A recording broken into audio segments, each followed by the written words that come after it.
Thank you, Linda. Thank you, everyone, for joining us today. As you're probably aware, October is part of Cybersecurity Awareness Month, and we here at the Center for the Development of Security Excellence take an active role in the Stop, Think, Connect campaign, which is aimed at increasing the American public's awareness of cybersecurity. So today, during our webinar, you will be provided with some secure configurations for hardware and software strategies. So over to you, Melissa. Thank you, Renee. Hello, and welcome to another CDSC Cybersecurity webinar. I am Melissa Weiss, and your presenter for today's webinar. I am so happy you could join me today. I will be sharing strategies to maintain secure configurations for hardware and software. The scope of this webinar is intended to highlight key areas of concern for all seasoned administrators and network professionals without getting too technical for the novice. I will be asking some audience participation by the way of polling questions, and I will be answering questions that are asked during the webinar as well as questions that came in prior to the webinar's beginning. If time does not permit for me to get to your question, however, during this particular session, I will make sure to get your answer after the webinar ends. Either way, I will ensure that you will receive a response.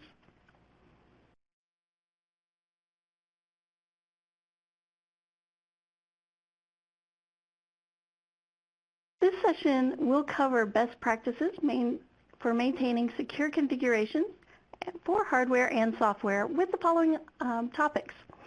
Cybersecurity concerns for networked hardware devices such as routers, firewalls, and gateways. We will discuss hardening critical security controls to ensure device integrity and why it is so important to provide baseline compliance reporting on these devices. When considering protection for an organization-wide hardware and software, often automated solutions are considered. So I will present some of the features and the potential benefits derived from using these applications. However, I will not be promoting any specific vendors or products. Compliance and protocol standards also vary by industry and organization affiliations. I will reference protocols recommended by the National Institute of Standards and Technology, or NIST, as well as on the Risk Management Framework, or RMF, and Federal Information Security Management Act, WISMA compliances. So please keep in mind these are best practices, and even though they are driven by DoD regulations, however, your organization's regulations and/or policies will dictate which practices you will be required to follow. The protocol standards cited in this webinar may not be applicable to all organizations. We live in an age of connectivity, so the real challenge is how to offer that in a secure manner without hindering the speed and convenience of the network user. Hardening network devices such as routers, switches, next-generation firewalls, and secure web gateways with encryption protocol of Transport Layer Security, or TLS, and its predecessor, Secure Socket Layer, or SSL, is a good place to start. But you may be wondering, what cybersecurity concerns does TLS and SSL encryption address? Let's start with the network encryption protocol of Transport Layer Security. The TLS certificate authority allows the network devices to facilitate authentication between the endpoint devices. The client-server application of the TLS protocol across network communication is designed to prevent eavesdropping as well as tampering. TLS and SL also protect against phishing attempts by blocking fake websites and email addresses that are not recognized by the certificate authority. This ensures customer trust for businesses that provide online services. Keep in mind, that TLS network traffic is encrypted. So every one of your network devices are powerless to inspect that data unless it's de-encrypted first. Currently, less than 25% of network traffic, internet network traffic, is being encrypted. So that does pose a huge cyber threat to user data. This is why having an enforced organization-wide policy that always using the TLS encryption on all, as well as external network traffic, will help harden your network against persistent threats or APTs.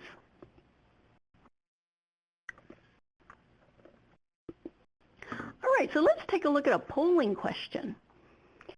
I'd like to know, does your organization have a policy to use TLS on the internet, on internal communication? So you have a choice of yes, no, I don't know. So let's see what people might have. Now, I posed this question because of a report I read recently, and it was published by the SANS Institute. It stated that the black holes of encryption is organizations' internal network communications. So TLS has become the de facto encryption standard for web and email transactions. Did you also know that in 2014, Google offered over 27 million pages of TLS encrypted content for public consumption?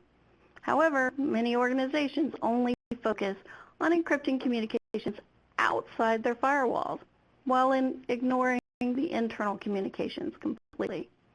So let's look at how our answers shook out. Oh, well, this looks great.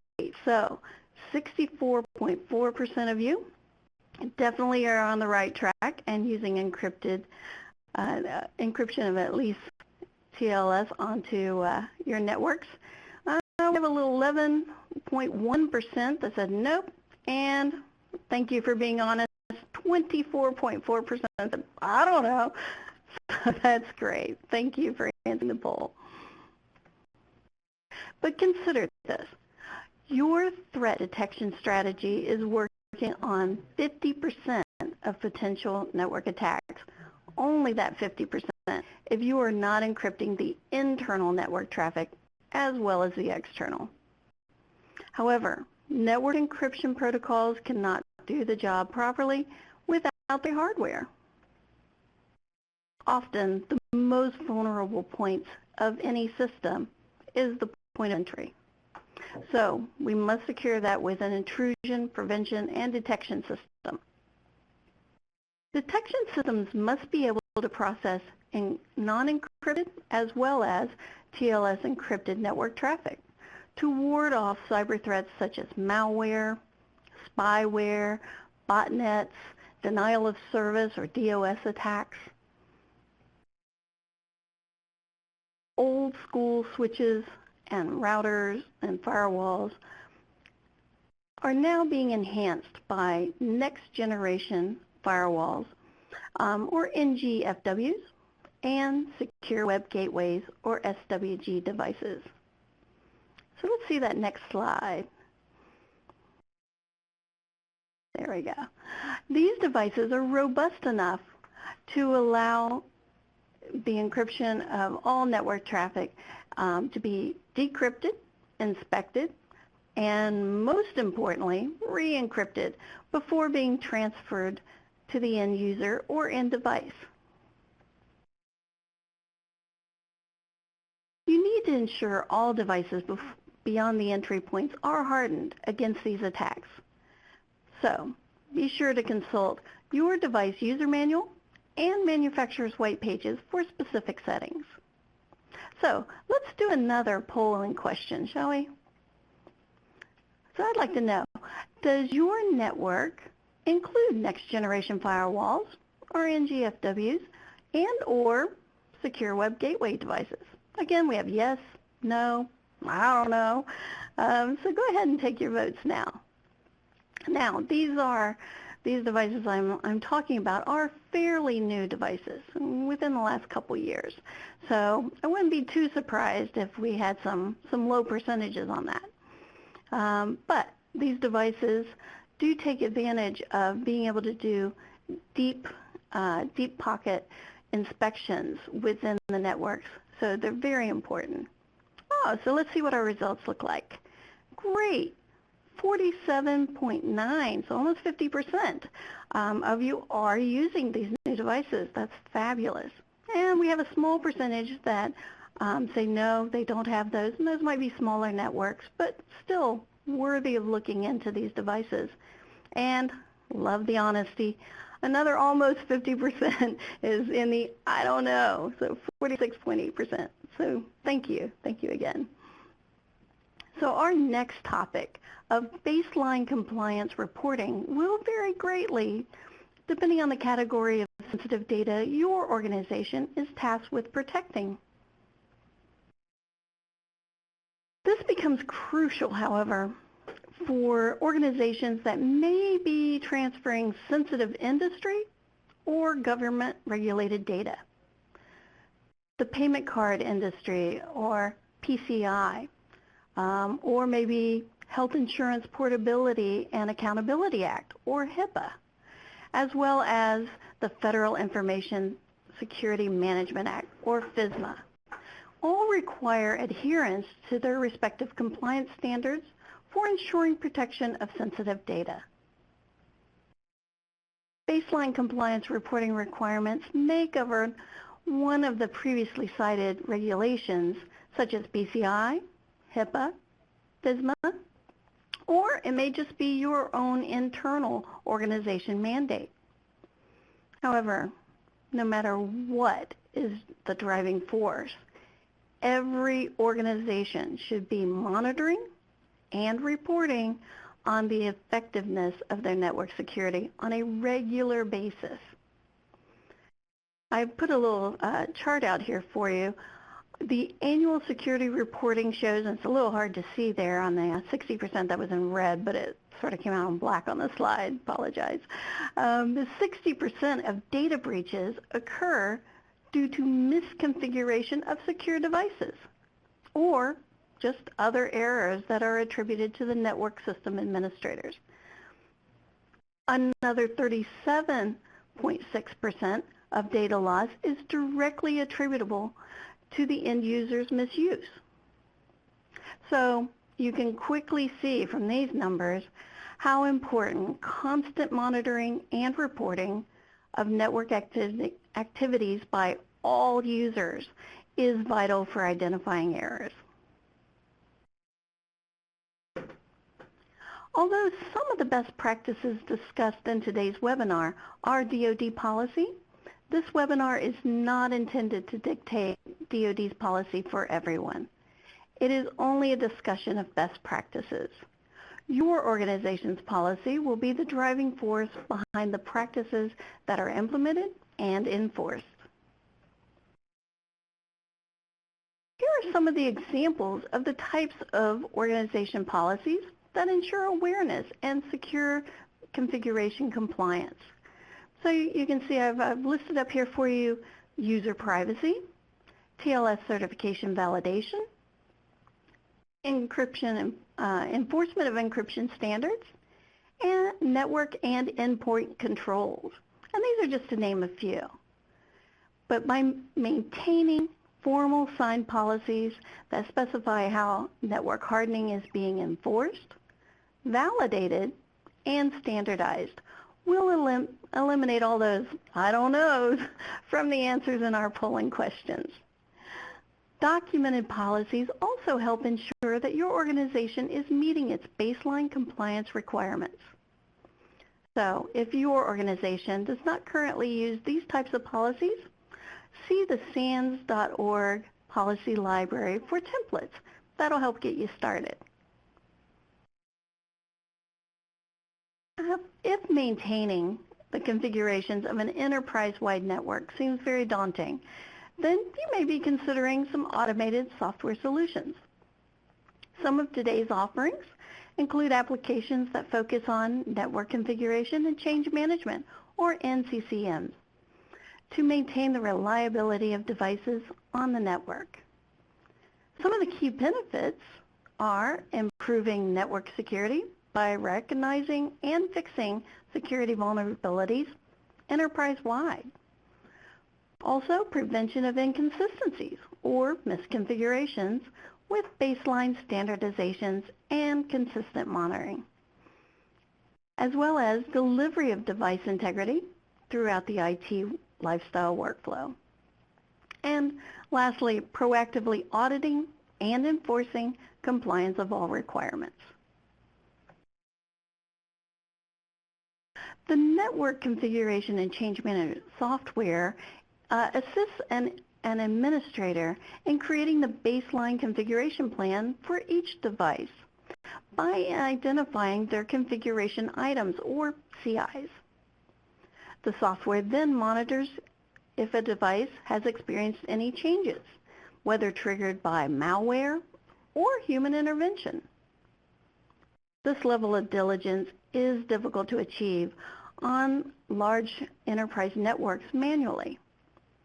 Some configuration automation applications include industry as well as government benchmarks to help audit your environment, which will also take care of your requirements for baseline compliance reporting.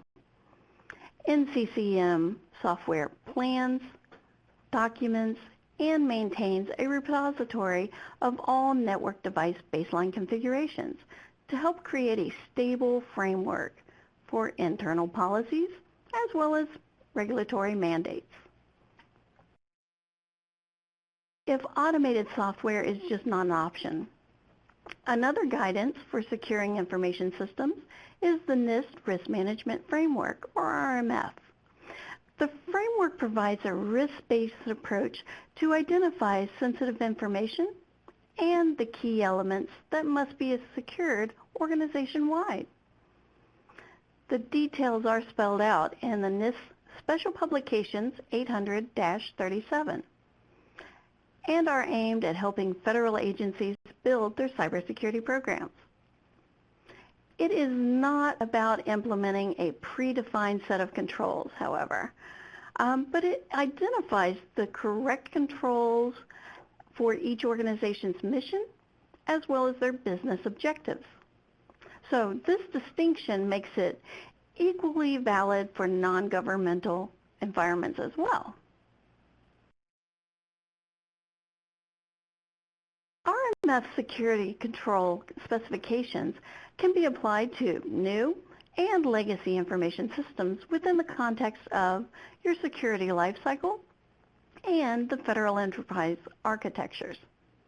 The 6-step cycle details how to identify and categorize information system risks and the business impacts being mitigated. Then, how to select the baseline security controls to be implemented, assessed, and authorized.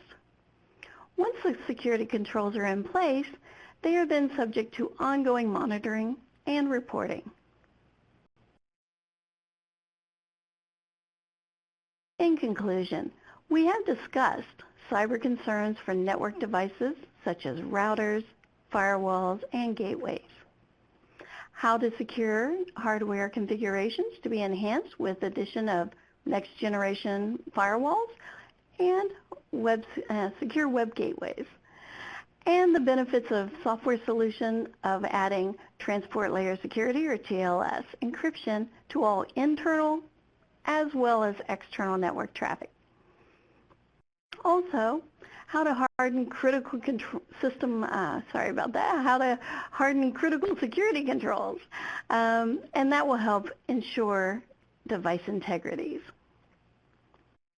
I also introduced several industry and government policy standards that may help validate your organization's baseline compliance reporting, as well as features and potential benefits of automated software solutions for enterprise-wide organizations, especially those with stringent regulations and requirements for securing configuration management under the policies of PCI, HIPAA, FSMA, or RMF guidelines. I hope this webinar has sparked your interest in learning more about policies and others that can help you achieve your secure configurations for hardware and software in your organization.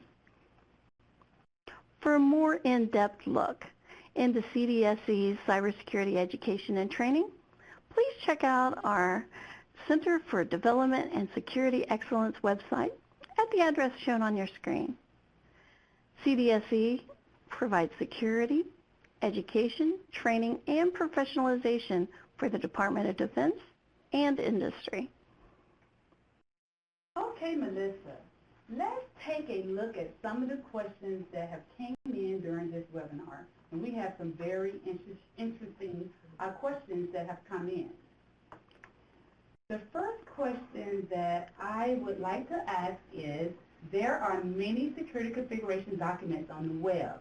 Where is the best place to start? Okay, one of the best places, like I mentioned, the NIST, but let's say the NIST has not produced a guide for the specific product that you are looking for. Federal agencies should then browse the National Vulnerability Database and look at the National Checklist Program repository to select a government-developed guide. Now, these guides could be developed by, let's say, Defense Information Systems Agency, or DISA, or maybe even the National Security Agency, or NSA. They could also have been developed by vendors' guides. Any of these are valid for using as a baseline. When such security configuration guides do not exist, however, federal agencies may carefully select a third-party produced guide.